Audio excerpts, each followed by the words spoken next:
తెలియజేస్తున్నాను sir. Right. Mahesh గారు, జనసేన మహేష్ గారు. సో చాలా అస్టానిషింగ్ ఫ్యాక్ట్స్ చౌదరి గారు చెబుతున్నారు. మీరు కూడా అదే జిల్లా, చిత్తూరు జిల్లా. ఇప్పుడంటే ఒక 10-15 జిల్లాలు అయిపోయినాయి, కానీ ఒకప్పుడు మీ ఇద్దరు ఒకే జిల్లాకు చెందిన వాళ్ళు అనుకుంటాను. సరే, ఆ టీటీడీలో పైన ఏం జరుగుతోంది, కింద ఏం జరుగుతోంది. అలాగే ఆయన ఒక చక్కటి పదం ఖాయం చేశారు, ఫలానా స్టార్స్ అని. నేను అది రిపీట్ చేయలేను. ఆ ఫలానా స్టార్స్ ప్రభ ఇలా వెలిగిపోతుంటే మీరు ఎందుకు చర్యలు తీసుకోలేకపోతున్నారు? ఓ పక్క మీ నాయకుడు గూండా యాక్ట్ తీసుకొస్తూ ఉంటారు, రౌడీ షీట్ల మీద ట్యాక్స్ అంటారు, ఆవేశపూరిత ఉద్వేగపూరిత ప్రసంగాలు చేస్తారు, జనాల్ని ఉర్రూతులోగిస్తారు, తెల్లారు లేచి మళ్ళీ మామూలుగానే కనిపిస్తారు, ఈ అర్థం పర్థం లేని వీడియోలు రిలీజ్ చేస్తుంటారు. ఏంటి సార్, ఏం జరుగుతుంది ప్రభుత్వంలో? సార్, ముందుగా నాకు అవకాశం ఇచ్చిన 99 యజమానానికి మీకు, అలాగే ఈరోజు ప్యానల్ అందరూ కూడా మీకు కూడా శ్రీకృష్ణ జన్మాష్టమి శుభాకాంక్షలు తెలియజేసుకుంటూ, సార్ ఇప్పుడు ఈ మధ్య అంటే ఇంతకుముందు మనం ఏదైతే ఫేక్ వీడియోస్ గురించి మాట్లాడామో దాని గురించి మాట్లాడి తీసుకొస్తాను సార్.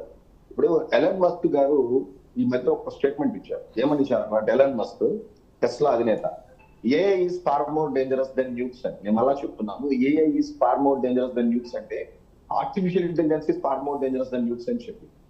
అంటే ఈ రోజు ఏమైపోయిందిరా అంటే, మీరు చూసినట్టయితే ఈ యొక్క డీప్ ఫేక్ వీడియోస్ కానీ, లేకపోతే ఏదైతే ఈ యొక్క ట్రాప్ వీడియోస్ కానీ, లేకపోతే ఫోన్ కాల్లో వచ్చే వీడియోస్ కానీ, ఇవన్నీ కూడా ఇది నిజమా అబద్ధమా అని తెలుసుకోవడమే చాలా కష్టంగా. నిజానికి నిజమైన వీడియోలు వచ్చినప్పటికి కూడా దానికి కూడా అందరికీ నోటికి వచ్చినట్టు ఒక 2 పదాలు వాడేస్తారు. ఇది ఒక ఫేక్ వీడియో, ఇది ఒక డీప్ ఫేక్ వీడియో. ఇది ఫేకా లేకపోతే ఇది ఒరిజినల్ వీడియో అని కనుక్కోవడానికి చాలా కష్టం అయిపోతాను. సో అంటే ఏంట్రా అంటే, నిజానికి తప్పు చేసి పక్కా ఎవిడెన్స్ ఉన్నప్పటికీ కూడా, నిజానికి ఆధారాలు కంటి ముందు కనబడుతున్నప్పటికీ కూడా మనిషి మాట్లాడుకోవడానికి ఒక అవకాశం దొరికింది. Nothing but called as deep fake videos, లేకపోతే ఫేక్ వీడియోస్, లేదంటే మార్పుడ్ వీడియోస్, లేదంటే ఎడిటెడ్ వీడియోస్ అని చెప్పేసుకోవడానికి చాలా ఈజీగా ఉంది. కొన్ని వీడియోలు, నార్మల్ వీడియోలు కూడా ఇలా మార్చుకుంటారు, అంటే ఎడిటెడ్ వీడియోలుగా లేకపోతే ఫేక్ వీడియోలుగా మార్చుకుంటారు. అంటే ఏంట్రా అంటే, ఈవెన్ టెక్నికల్ గా కానీ లేకపోతే ఈవెన్ కోర్స్ కూడా ఈ యొక్క ఏరియాలోకి వెళ్ళేటప్పుడు ఏంటంటే, అంటే ఈ యొక్క అడ్వాన్స్ టెక్నాలజీ ఏదైతే వచ్చేసింది, ఆర్టిఫిషియల్ ఇంటెలిజెన్స్, ఒకనొక టైంలో రిటైర్మెంట్ అయినప్పుడు ఎల్వి రమణ గారు ఒక స్టేట్మెంట్ ఇచ్చారు. జస్టిస్ ఎల్వి రమణ గారు ఒక స్టేట్మెంట్ ఇచ్చారు.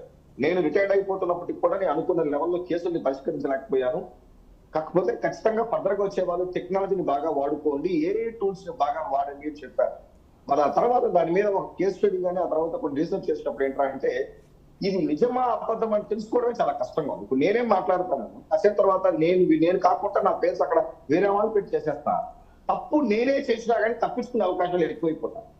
ఇది మీరు మార్పుడు వీడియోల వల్ల ఎవరో బాధపడతారంటారు. దీనికంటే కూడా ఏంట్రా అంటే, తప్పు చేసిన వాడికి ఎస్కేప్ అవడానికి చాలా ఉపయోగపడుతుంది ఏ టూల్స్ అని.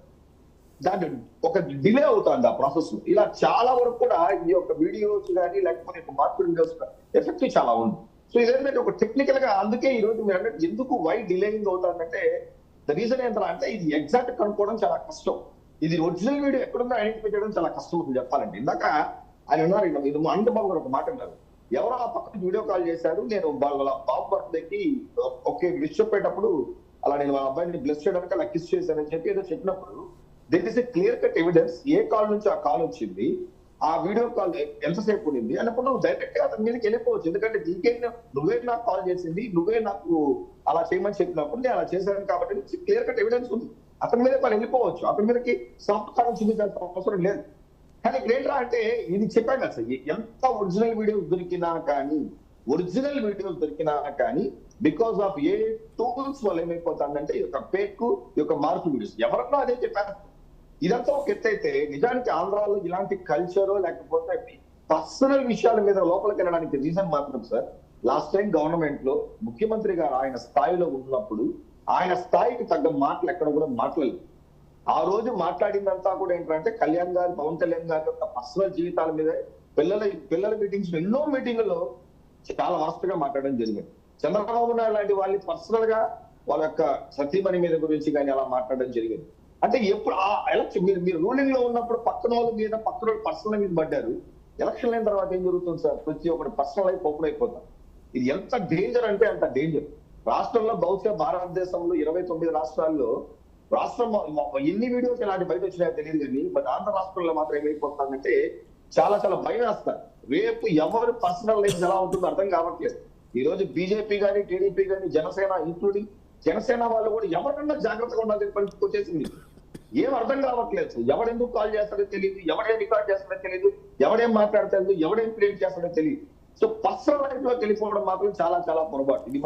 ఈ ఒక్క విషయాలు మాత్రం సార్. సో కాబట్టి ఇవన్నిటి కూడా గత ప్రభుత్వం చేసిన పునాదులే తెలియదు. మాట తీరు పర్సనల్ లైఫ్ అనంతబాబు వీడియోనో లేకపోతే ఆ దువ్వాడ శ్రీనివాస్ వీడియోస్ ఇవన్నీ వల్ల వాళ్ళ పార్టీ డ్యామేజ్ ఆల్రెడీ జరిగిపోయి ఒక గోరంట్ల మాధవ్, ఒక అవంతి శ్రీనివాసు, ఒక అంబటి రాంబాబు వల్ల ఈ రోజు వాళ్ళు కొన్ని వందల సీట్లు పోగొట్టుకున్నారు. సో ఇంతకంటే ఏం దెబ్బ కొడతారు సార్ ప్రజలు కూడా? ఇంతకంటే ఏం కొడతారు? 11 సీట్ల కంటే ఇంతకంటే దారుణమైన తీర్పు ప్రజల సైడ్ నుంచి ఏమొస్తుంది? సో ప్రజలు ఇవ్వాల్సింది ఇచ్చారు. ఇందాక మీరు ఒకటి అన్నారు, ఇది శ్రీనివాస్ చౌదరి జనసేన మహేష్ గారు, మీకు ఒక ప్రశ్న.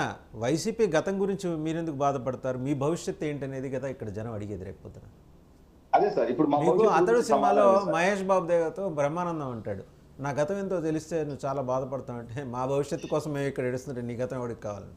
వాళ్ళ గతం అనవసరం. వాళ్ళు అధికారికంగా